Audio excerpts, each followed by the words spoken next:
ونستغفره ونؤمن به ونتوكل عليه ونعوذ بالله من شرور أنفسنا ومن سيئات أعمالنا من يهد الله فلا مضل له ومن يضلل فلا هادي له وأشهد أن لا إله إلا الله وحده لا شريك له وأشهد أن محمدا عبده ورسوله أما بعد فإن خير الحديث كتاب الله وخير الهدي هدي محمد صلى الله عليه وسلم وشر الأمور محدثاتها وكل محدثة بدعة وكل بدعة ضلالة وكل ضلالة في النار. أما بعد فبالله من الشيطان الرجيم بسم الله الرحمن الرحيم يا أيها الذين آمنوا اتقوا الله حق تقاته ولا تموتن إلا وأنتم مسلمون. يا أيها الناس اتقوا ربكم الذي خلقكم من نفس واحدة وخلق منها زوجها وبث منهما رجالا كثيرا ونساء واتقوا الله الذي تساءلون به والأرحام إن الله كان عليكم رقيبا. يا أيها الذين آمنوا اتقوا الله وقولوا قولا سديدا يصلح لكم أعمالكم ويغفر لكم ذنوبكم ومن يطع الله ورسوله فقد فاز فوزا عظيما. وقال الله تبارك وتعالى بسم الله الرحمن الرحيم خذ من أموالهم صدقة تطهرهم وتزكيهم بها وصل عليهم إن صلاتك سكن لهم والله سميع عليم.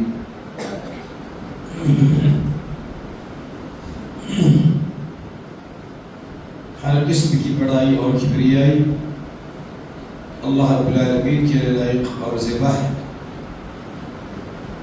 اس ساری کائنات کا خالق اور رازق ہے.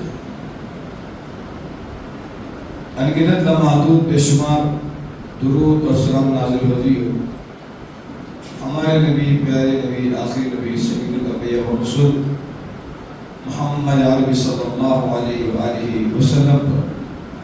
اللهم صل على محمد وعلى آل محمد كما صليت على إبراهيم وعلى آل إبراهيم إنك حميد مجيد.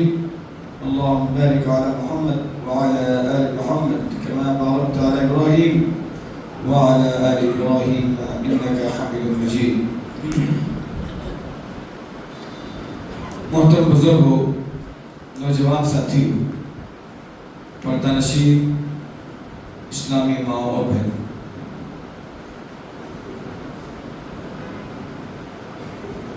خطبہ مسنونہ کے بعد میں نے ایک آیت پڑھی ہے.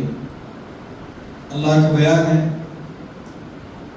خذ من اموالہم صدقۃ تطہرہم وتزکیہم بہا.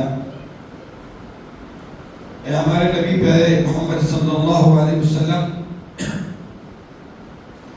آپ لوگوں کے مال میں سے صدقات زکوٰۃ کو وصول کیجئے اور انہیں اور ان کے مال کو پاک اور صاف کیجئے. صلی علیہم،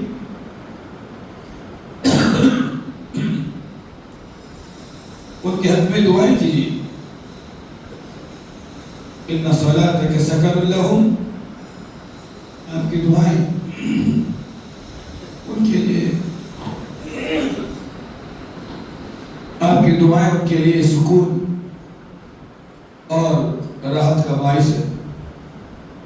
اللہ تبارک و تعالی سننے والا اور جاننے والا ہے. حضرات، اسلام کی بنیاد جن چیزوں پر قائم ہے ان میں سے ایک چیز زکوٰۃ بھی ہے. ایک شخص کو اللہ تبارک و تعالی صاحب مال بنایا ہو، دولت مند اور ثروت مند بنایا ہو، اس پر لازم ہے کہ وہ اپنے مال میں سے زکوٰۃ اور صدقات کو نکالا کرے. قرآن مجید میں بیشتر مقامات پر نماز کے ساتھ اللہ تبارک و تعالیٰ نے زکوٰۃ کا ذکر کیا. 28 بار قرآن مجید میں ایسی جگہ قرآنی آیات موجود ہیں جہاں اللہ تبارک و تعالیٰ نے نماز کے بعد زکوٰۃ کا بھی ذکر کیا. جس طرح نماز ایک عبادت ہے، زکوٰۃ بھی ایک عبادت ہے. فرق یہ ہے کہ نماز ہر عاقل اور بالغ مرد اور مسلمان پر فرض ہے، تو زکوٰۃ ہر عاقل بالغ مرد ہو کے عورت اگر وہ صاحب مال ہے اس پر زکوٰۃ فرض ہے. اللہ تبارک و تعالیٰ نے بیان فرمایا وَأَقِيمُوا الصَّلَاةَ وَآتُوا الزَّكَاةَ لَعَلَّكُمْ تُرْحَمُونَ. زکوٰۃ کو دینے والے بن جاؤ، نماز کے پڑھنے والے بن جاؤ، لَعَلَّكُمْ تُرْحَمُونَ، شاید کہ تم پر رحم کیا جائے. تو وہ لوگ اور وہ افراد، وہ جماعت اور وہ قوم ملت اللہ کے رحم کی مستحق بنتی ہے جو نماز کے ساتھ زکوٰۃ بھی دینے والی ہوتی ہے. تو ہماری زندگی میں رحمتوں کے نزول کا ایک بہترین سبب اور ذریعہ نماز کے ساتھ زکوٰۃ کی ادائیگی. دوستو، زکوٰۃ تو ہر عاقل بالغ مرد اور عورت جو صاحب مال ان پر فرض ہے، یہ بات تو سمجھ میں آتی ہے. لیکن وہ مسلمان بھی اس پر زکوٰۃ فرض نہیں ہے. سونا اور چاندی کے نصاب کو نہیں پہنچا ہے، لیکن پھر بھی وہ صدقات کا عادی بنے، خیرات کا عادی بنے. کیونکہ اللہ کے رسول نے کہا صلی اللہ علیہ وسلم ان الصدقۃ تطفئ غضب الرب، بے شک صدقات اور خیرات اللہ کے غصے کو ٹھنڈا کرتی. انسان گناہوں میں ملوث ہے، جانے انجانے میں سے بہت سارے گناہ ہو جاتے ہیں. اگر وہ چاہتا ہے کہ اللہ تبارک و تعالیٰ مجھ پر غصہ نہ ہو، یا جو مجھ پر غصے میں ہے اس کا غصہ ٹھنڈا کر دیا جائے، تو صدقات اور خیرات کا کرنا اس کے لیے ضروری. اور بہت سارے صدقات اور خیرات انسان کو بے شمار بلاؤں سے اور بے شمار فساد سے، فتنوں سے اور طرح طرح کی وباؤں سے، بلاؤں سے محفوظ رکھتے ہیں. لیکن افسوس کی بات ہے انسان مسلمان جلدی اس کے لیے تیار نہیں ہوتا. صدقات اور خیرات کی بات کو سنتا ہے تو جلدی اس کے جیب میں ہاتھ نہیں جاتا. وہ سمجھتا ہے کہ اس کے ذریعے پیسہ کم ہوگا، جبکہ اللہ کا وعدہ ہے وَاللَّهُ يَعِدُكُمْ مَغْفِرَةً مِّنْهُ وَفَضْلًا، میں تمہاری مغفرت بھی کروں گا اور میں تمہیں اپنے فضل سے نوازوں گا اور تمہاری دولت اور ثروت میں اضافہ کروں گا. اللہ کا یہ وعدہ. اللہ تبارک و تعالیٰ نے اس آیت جس کو میں نے پڑھا خطبہ مستونہ کی بات، اس پہ غور کرنے کی ضرورت. اللہ نے کہا کہ پیارے نبی آپ صاحب مال سے مال کو وصول کیجیے، زکوٰۃ کو وصول کیجیے اور اس کے ذریعے ان کے مال کو پاک اور صاف کیجیے اور ان کو بھی پاک اور صاف کیجیے. تو ایک بندہ جب زکوٰۃ نکالتا ہے تو اس کا مال پاک اور صاف ہوتا ہے اور وہ خود بھی پاک اور صاف ہوتا ہے. آدمی اپنے ظاہر کو پاک اور صاف کرنے کی بہت زیادہ فکر کرتا ہے. لباس پر کوئی داغ نہ لگے، گندگی نہ لگے، کوئی دھبا نہ لگے. اگر اپنے لباس پر داغ، دھبا، کوئی گندگی نظر آتی ہے تو فوراً بندہ اس کو اتار دیتا ہے یا اس کو صاف کر لیتا ہے. ٹھیک، یہ چیزیں پانی سے تو صاف ہو جائیں گی، لیکن وہ دل اور وہ نفس جو گندا ہو چکا ہے، تو بے شمار اخلاقی خرابیوں پر ملوث ہے. نفس اور اس کا عقیدہ، اس کا عمل، اس کی فکر، اس کی سوچ داغدار بن چکی ہے، اس پر دھبے لگ چکے ہیں. اس کو پاک اور صاف کرنے کے لیے اللہ تبارک و تعالیٰ نے جو نسخہ بتلایا ہے وہ ہے زکات. لیکن اس سے پہلے ایک اہم چیز ہے جو بتانا بہت ضروری ہے. وہ کیا ہے؟ وہ انسان کا عقیدہ. ایک انسان کا عقیدہ سب سے پہلے پاک اور صاف ہونا ضروری ہے. اس کا ایمان صرف ایک اللہ پر ہو، اس کا ایمان یوم آخرت پر، اس کا ایمان اس کے تقدیر پر ہو، اس کا ایمان اپنے رسول پر بھی ہو، رسولوں کے ساتھ، کہ میرے نبی کی تعلیمات دنیا میں عزت اور آخرت میں نجات کا ذریعہ اور باعث ہے، اور مرنے کے بعد اٹھائے جانے والے دن پر اس کا ایمان و یقین. ان چیزوں کے ساتھ اگر وہ صدقات اور زکات نکالتا ہے، اسی وقت اس کی وہ عبادتیں اس کے لیے سود مند اور فائدہ مند ثابت ہو سکتی ہیں. ایک مشرک، ایک بدعتی کا کوئی عمل قابل قبول نہیں.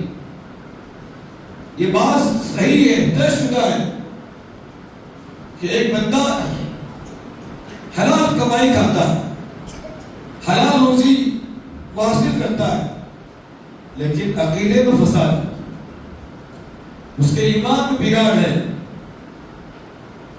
اکل حلال بھی اللہ تبارک و تعالیٰ کے دربار میں قبول نہیں ہوگا. سب سے پہلے اس کا توحید پر سنا ضروری ہے. سب سے پہلے یعنی اس کے مال سے پہلے اس کے عقیدے کا درست ہونا ضروری. جس کا عقیدہ درست ہو، جس کا عقیدہ صاف ہو، صحیح ہو، ایک اللہ پر اس کا ایمان و یقین ہو، پیارے نبی پر اس کا ایمان و یقین ہو، آخرت پر ایمان و یقین ہو، تقدیروں پر ایمان و یقین ہو، انبیاء پر اس کا ایمان و یقین ہو، اس کے بعد وہ اگر حلال کماتا ہو، اللہ کی راہ میں دیتا ہو، اللہ تبارک و تعالیٰ اسے ضرور قبول فرمائے گا. اللہ تبارک و تعالیٰ نے پیارے نبی سے کہا ان کے مال کو اصول کیجیے، یعنی اس سے زکات کو اصول کیجیے. اس کا فائدہ بھی اللہ کے رسول کو یہ بتایا گیا کہ ان کا مال بھی صاف ہوگا اور پھر ان کی بھی پاکی اور صفائی ہوگی. ایک اور بڑا فائدہ، وصلی علیہ، آپ ان کے حق میں دعائیں کیجیے، آپ ان کے حق میں اللہ کے حضور بھلائی طلب کیجیے. تو یقیناً جو شخص اپنے مال سے صدقات ہے، زکات ہے، خیرات ہے نکالتا ہے، اس کے مال کی بھی صفائی ہو رہی، اس کے گناہ بھی پاک و صاف ہو رہے ہیں، اور پھر نبی کریم صلی اللہ علیہ وسلم کی دعاؤں میں بھی وہ شامل حال ہو جاتا ہے. میرے بھائیوں، اللہ تبارک و تعالیٰ نے ایک مقام پر اللہ تبارک و تعالیٰ نے ایک مقام پر جو ہے اپنے گھر کو تعمیر کرنے والوں کی صفات بیان فرمائی. میرے گھر کو تعمیر کرنے والے کون ہیں؟ میرے گھر کو آباد رکھنے والے کون ہیں؟ میرے گھر کو پاک اور صاف رکھنے والے کون ہیں؟ میرے گھر کو خوشنما بنانے والے کون ہیں؟ من آمن باللہ، کہ اللہ پر ایمان لاتے ہیں، وَأَقَامَ الصَّلَاةَ، نمازوں کو قائم کرتے ہیں، وَآتَ الزَّكَاةَ، زکات کے دینے والے ہوتے ہیں، وَلَمْ يَخْشَ إِلَّا اللَّهَ، اللہ کے علاوہ کسی سے نہیں ڈرتے. لیکن غور کیجیے اس آیت پر، اللہ تبارک و تعالیٰ نے نماز کا ذکر بعد میں کیا، زکات کا ذکر اللہ تبارک و تعالیٰ نے بعد میں کیا، خشیت الہی، خوف الہی کا ذکر بعد میں کیا، لیکن سب سے پہلے اللہ تبارک و تعالیٰ نے انسان کے عقیدے کا ذکر کیا، ایمان کا ذکر کیا. انما یأمر مساجد اللہ، بے شک جو لوگ اللہ کے گھروں کو تعمیر کرتے ہیں، اس کو آباد رکھتے ہیں، اس کو پاک و صاف رکھتے ہیں، یہ ساری چیزیں تعمیر میں آتی ہیں، ان کی پہلی صفت اللہ نے کیا بیان فرمایا؟ من آمن باللہ، وہ اللہ پر ایمان کرنے والے ہوتے ہیں. یعنی عمل سے پہلے اللہ نے عقیدے کا ذکر کیا. اسی لیے ہماری سب سے پہلے ہی دعوت ہوا کرتی ہے، ہم سلفیوں کی، ہم اہل حدیثوں کی سب سے پہلے یہی دعوت ہوا کرتی ہے کہ عمل سے پہلے اپنے عقیدے کی اصلاح کیجیے، اپنے ایمان کو مضبوط کیجیے. بصورت دیگر انسان کے سارے اعمال ضائع ہیں، بیکار ہیں، ابس. آپ اس آدمی کو کیا کہیں گے جو ایک برتن میں پانی تو داخل کر رہا ہے لیکن اس برتن کا منہ بند ہے؟ آپ اس کو عقل مند کہیں گے یا بیوقوف ہے؟ یقیناً بیوقوف. سب سے پہلے اس کو چاہیے کہ برتن کے منہ کو کھولے، اس کے بعد پانی اس کے اندر داخل کرے. تو گویا کہ ایمان اور عقیدہ یہی مقام رکھتا ہے. کسی کے دل میں اللہ کی اور اس کے رسول کی بات اس وقت تک داخل نہیں ہو سکتی جب تک کہ وہ اپنے جو ہے دل کے ڈھکن کو اٹھا نہ دے، صاف نہ کر دے، کھول نہ دے. اور وہ ہے شرک ہے، بدعات ہے، فاسد خیالات ہے. ان تمام چیزوں سے جب ہمارا دل پاک اور صاف ہو جائے گا پھر اللہ اس کے رسول کی باتیں اس کے اندر داخل ہو.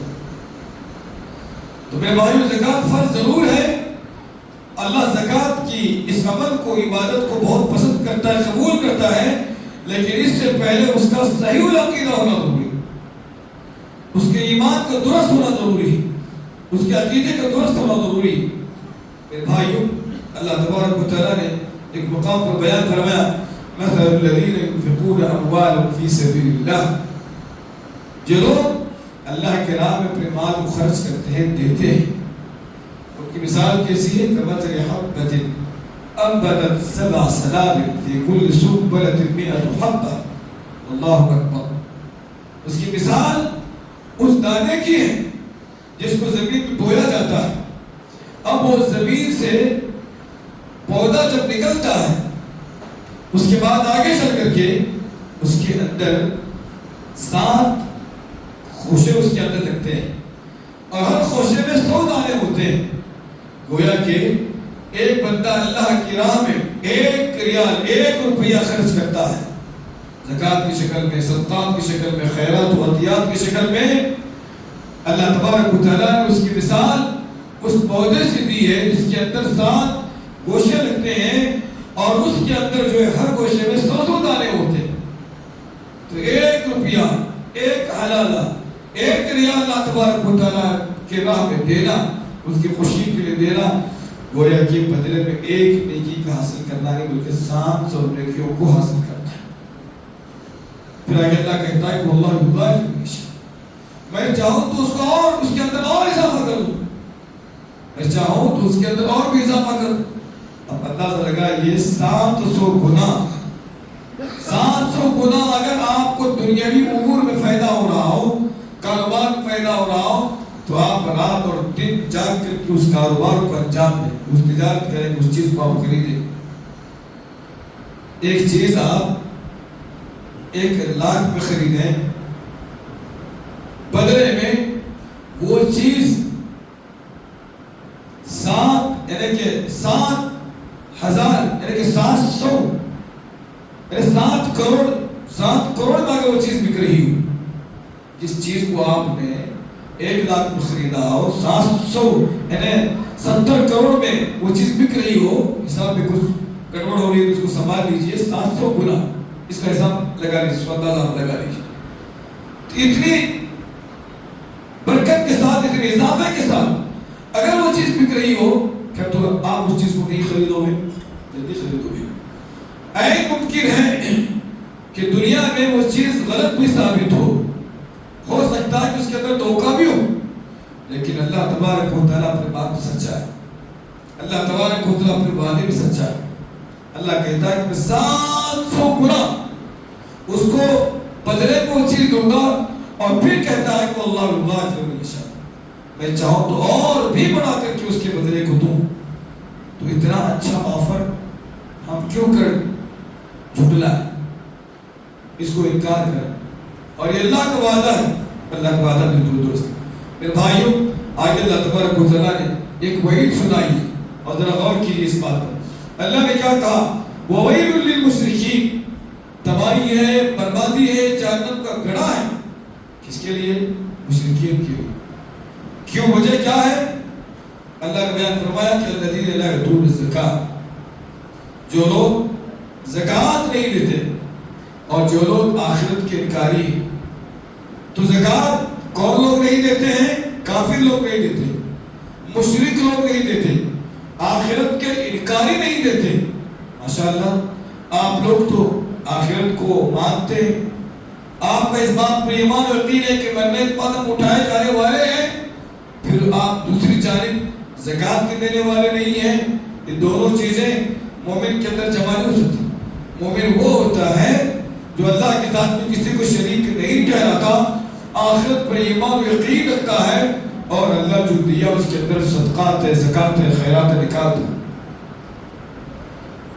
اللہ نے ان لوگوں کو مشرک کہا، اللہ نے ان لوگوں کو کافر کہا، اللہ نے ان لوگوں کو جہنمی کہا جو زکات نہیں دیتے.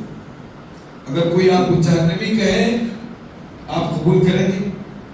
اگر کوئی آپ کو آخرت کا انکاری کہے کیا آپ قبول کریں گے؟ کوئی آپ کو آپ کے نام کے ساتھ مشرک کو جوڑ دے کیا آپ اس کو قبول اور پسند کریں گے؟ ہرگز قبول نہیں کریں گے. لیکن اللہ نے کہا ہے قبول کرنا ہوگا. لوگ کہتے ہیں آپ کو قبول نہیں، لیکن اللہ نے کہا ہے قبول تو کرنا ہی پڑے گا.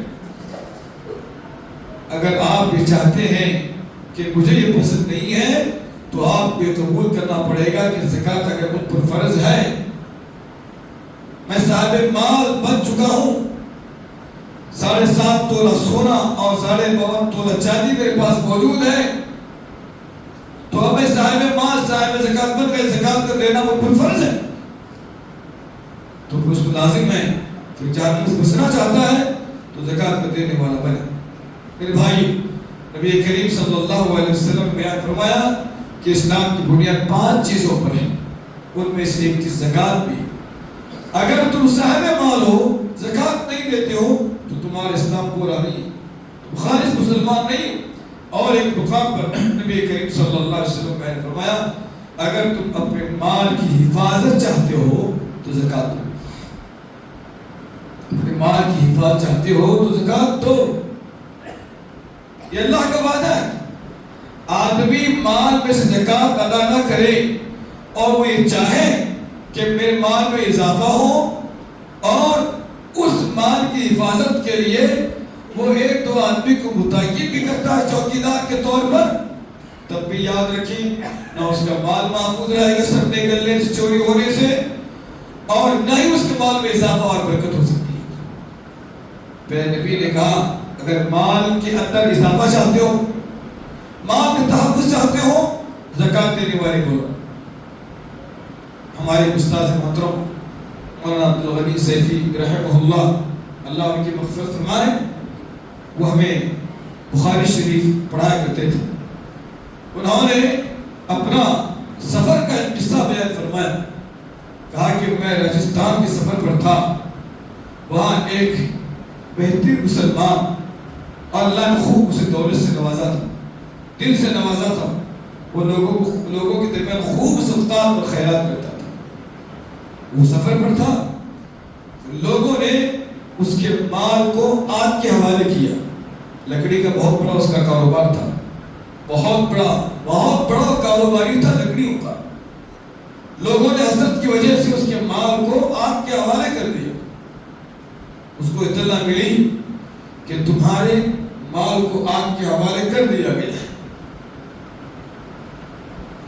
تو انہوں نے کہا، مولانا ہمیں یہ بات بیان کرتے تھے کہ اسی وقت انہوں نے کہا کہ اللہ میرے مال کی ضرور حفاظت کرے گا، کیونکہ میں نے نبی کی حدیث کو سنا ہے اور میرا اس بات پر ایمان و عقیدہ ہے کہ اللہ میرے مال کی حفاظت کرے گا.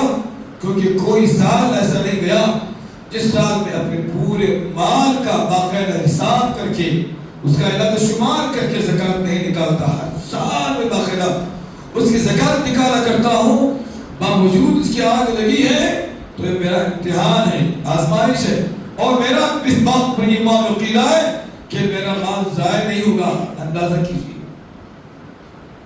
آگ کے حوالے کر دیا گیا ہے، ان کا سارا مال آگ کے نظر ہو چکا ہے، لیکن ان کا ایمان و عقیدہ یہ ہے کہ اللہ میرے مال کو ضائع نہیں کرے گا. اور چند ہی لمحات میں، تھوڑی دیر میں فائر بریگیڈ کو اطلاع ملی، وہ آتا ہے، پانی اس پر جو ہے چھڑکاتا ہے، آگ کو بجھاتا ہے، لیکن تب تک سارا مال جل چکا تھا. اس کے بعد وہ شخص جو ایک سفر پر تھا، کوئی پریشانی نہیں، کوئی خوف نہیں، کوئی جھجک نہیں، سکون سے وہ جس کام کے لیے گیا تھا اس پورے کام کو انجام دے کے 3 دن کے بعد وہ لوٹتا ہے، دیکھا کہ سارا جل چکا ہے، کوئلے میں تبدیل ہو چکا ہے، وہ ٹھنڈی سانس لیتا ہے، اللہ سے دعا کرتا ہے کہ اللہ میرے تیرے ذات پر ایمان و یقین ہے کہ تو مجھے ضائع نہیں کرے گا۔ وہ اپنی عبادتوں میں اپنے کاروبار میں مصروف ہے۔ مولانا نے کہا کہ ایک ہفتے کے بعد ممبئی سے ایک بہت بڑا عملہ آیا، آ کر کے اس کے ساتھ بیٹھ کر کے ڈیل کی۔ ہمیں پتا چلا ہے کہ آپ کی جو ہے اس لکڑی کے اڈے کو جو ہے اب آگ کے حوالے کر دیا گیا ہے، اس کے اندر جتنا بھی کوئلہ ہے وہ سارا کوئلہ ہمارے حوالے کر دیجیے، ہم اس کو خریدنے کے لیے آئے ہیں۔ تو اس شخص نے حساب کیا اور وہ بتاتا ہے ہمارے استاد محترم کو جتنا مال تھا اللہ تبارک و تعالیٰ نے 6 گنا بدلہ اللہ تبارک و تعالیٰ انہیں لوٹا کر دیا۔ مان لیجئے کہ اگر وہ چیز 10 لاکھ کی تھی، 30 لاکھ وہ چیز فروخت ہوئی۔ یہ ایمان و عقیدہ ایک بندے کا۔ تو نبی نے کہا صلی اللہ علیہ وسلم جو شخص اپنے مال کی حفاظت چاہتا ہے اس کو چاہیے کہ وہ اپنے مال کی اندر زکوٰۃ کے نکالنے والے بن جائے۔ میرے بھائیو، زکوٰۃ دینے سے انسان کو ظاہراً یہ نظر آتا ہے کہ میرے مال میں کمی ہو رہی ہے، لیکن حقیقت اب دیکھا جائے اللہ تبارک و تعالیٰ اس کے مال میں اضافہ کرتا ہے، اس کے مال میں اللہ اضافہ کرتا ہے۔ وقتی طور پر انسان کو ایسا لگتا ہے ایک علاج میں سے میں نے 2500 روپے نکال دیے، 2500 روپے میں نے نکال دیے، تو 2500 روپے میرے کم ہو گئے، میرے پاس 1 کروڑ روپے کتنے پیسے اس کے اندر تھے۔ آدمی یہ سوچتا ہے کہ میرے مال میں سے کچھ کمی ہو رہی ہے، لیکن اللہ تبارک و تعالیٰ کا یہ وعدہ ہے اس کے مال میں اضافہ بھی کروں گا، اس کے مال کو میں پاک اور صاف بھی کروں گا، اور اس کے مال میں اللہ تبارک و تعالیٰ برکت بھی دے گا۔ انسان کی سوچ کو بدلنے کی ضرورت ہے۔ انسان کو چاہیے کہ وہ اپنے فکر کو بدلے اور یاد رکھے اللہ تبارک و تعالیٰ نے بیان فرمایا یوم یحمى علی فی نار جہنم فتکوی بہا جباہہم وجنوبہم وظہورہم ھذا ما کنزتم لانفسکم فذوقوا ما کنتم تکنزون۔ ایک بندہ اگر اپنے مال میں زکوٰۃ نہیں دیتا ہے تو اللہ تبارک و تعالیٰ بروز قیامت اس کے سارے مال کو آگ کی تختیوں میں، آگ کے پلیٹوں میں تبدیل کر دے گا، اور ان آگ کی تختیوں کے ذریعے اللہ تبارک و تعالیٰ ہمیں سزا دے گا۔ ہمارے گالوں کو، ہمارے بازوؤں کو اللہ تبارک و تعالیٰ داغے گا اور کہا جائے گا ھذا ما کنزتم لانفسکم، یہی وہ تمہارا مال ہے جس کو تم نے اپنی ذات کے لیے جمع کر رکھا تھا، اس کے اندر اوروں کا بھی حق تھا، تم نے اس حق کو ادا نہیں کیا، تو لہذا آج تمہارا مال تمہاری بربادی، تمہاری تباہی اور تمہاری سزا کا باعث بن چکا ہے۔ ایک وہ اور حدیث بھی ہے، اس میں اللہ کے رسول نے کہا صلی اللہ علیہ وسلم اللہ آگ کو ایک سانپ کی شکل میں تبدیل کر دے گا جو انسان کو ڈسے گا اور پوچھے گا جانتا ہے میں کون ہوں؟ وہ کہے گا کہ تو اللہ کا عذاب ہے، تو ایک سانپ، لیکن وہ کہے گا ٹھیک ہے ضرور، لیکن تجھے میں یہ بتا دوں میں تیرا وہ مال ہوں جس کو تو نے جمع کیا، جس کے اندر سے تو نے زکوٰۃ و صدقات و خیرات کو نہیں نکالا تھا۔ میرے بھائیوں، جو لوگ زکوٰۃ نہیں دیا کرتے، ابو بکر صدیق رضی اللہ تعالیٰ عنہ نے ان کے خلاف اعلان جہاد کیا۔ اللہ کے رسول کی رسالت کے بعد، انتقال کے بعد، اس دنیا سے چلے جانے کے بعد آپ نے سنا چند لوگ ہیں جو زکوٰۃ کی انکاری، زکوٰۃ کو انکار کرنے والے بن گئے۔ حضرت ابو بکر نے کہا کہ میں ان کے خلاف اعلان جنگ کرتا ہوں، اعلان جہاد کرتا ہوں۔ جو شخص اللہ کے رسول کے دور میں اونٹ کی ایک نکیل، ایک بکری کی ایک رسی سے ہی اللہ کے نام میں زکوٰۃ دیا کرتا تھا، آج اگر اس رسی کو بھی روک لیتا ہے تو میں اس کے خلاف اعلان جہاد کرتا ہوں۔ دیکھیے وہ شخص مسلمان ہے، اللہ اس کے رسول پر ایمان و عقیدہ ہے، اس کا آخرت پر اس کا ایمان و عقیدہ ہے، مرنے کے بعد اٹھائے جانے والے دن پر اس کا ایمان و عقیدہ ہے، لیکن اس کے ساتھ جہاد لازم ہے، قتال کیا جائے گا، اس کے ساتھ اس کو مار دیا جائے گا اگر وہ زکوٰۃ کا انکاری۔ میرے بھائیو، حضرت عمر بن خطاب رضی اللہ تعالیٰ عنہ کے دور میں تلاش کیا جاتا تھا مستحق لوگوں کو، تب بھی مستحق لوگ نہیں ملتے تھے، کوئی تو مل جائے تاکہ ان کو زکوٰۃ دی جائے۔ ہر کوئی زکوٰۃ دینے سے انکار کرتا کہ ہمیں اس کی ضرورت نہیں، ہمیں اس کی ضرورت نہیں، ہمیں اس کی ضرورت نہیں۔ تو وہ نظام حضرت عمر رضی اللہ تعالیٰ عنہ کے دور میں بن چکا تھا کہ کوئی غریب باقی نہیں رہا، کوئی مجبور باقی نہیں رہا، کوئی پریشان حال آدمی باقی نہیں رہا، تو زکوٰۃ کا ایک نظام اگر قائم ہو جائے، ایک سسٹم اگر قائم ہو جائے، معاشرے کے اندر کوئی غریب فقیر لاچار مجبور محتاج باقی نہیں رہے۔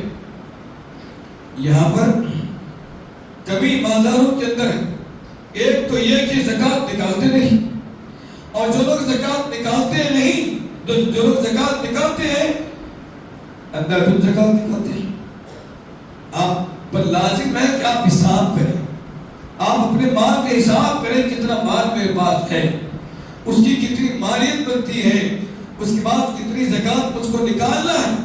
ایسا ہی 10,000 نکال کر دے دیا، 12-15,000 نکال کر کے دے دیا، 20-25,000 نکال کر کے دے دیا، اللہ کو یہ بھی پسند نہیں کہ آپ پر زیادتی ہو اور آپ کی زکوٰۃ کم نکلتی ہو۔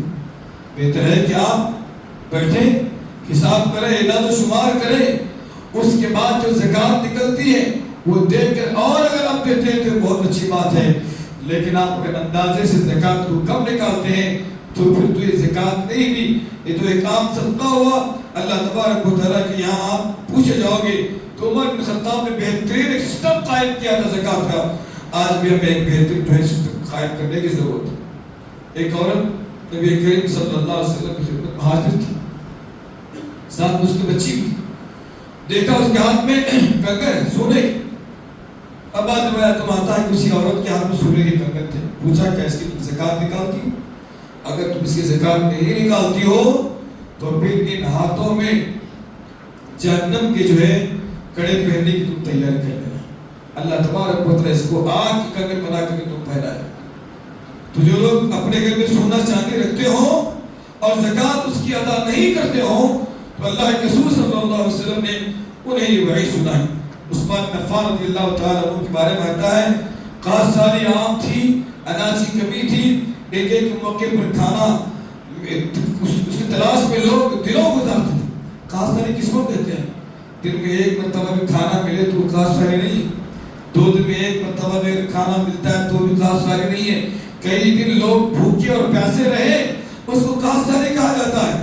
جب کاشت سالی عام ہو گئی اس دور میں بھی لوگوں نے دیکھا حضرت عثمان بن عفان رضی اللہ تعالی عنہ اناج سے بھرے قافلوں کو لا کر کے جو ہے لوگوں میں مال تقسیم کرا کرتے تھے۔